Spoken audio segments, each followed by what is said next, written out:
Kia ora, my name is Whaia ko Hine Ipurangi.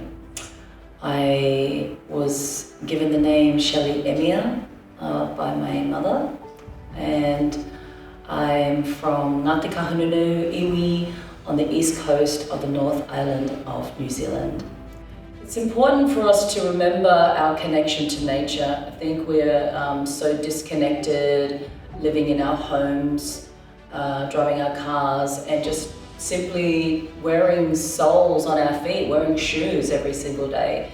We don't actually practice having the connection to nature through our skin. And if we can actually just start to rebuild those bridges to the environment, I just believe that we would start to really understand and remember who we are and our connection here on the planet.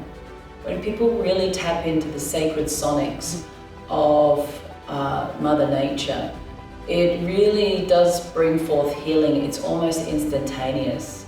In fact, like the simpler we make our lives, the elders always say, life is simple. It's us who make it complicated. My message would be that Mother Nature's voice needs to be heard. And this is what we always talk about, this is what we're actually advocating for. However, where is the voice in the room? Where is the voice of the ocean in the room? Where is the voice of the forest in the room when it comes to this, this very clinical, boxed in, white walls environment?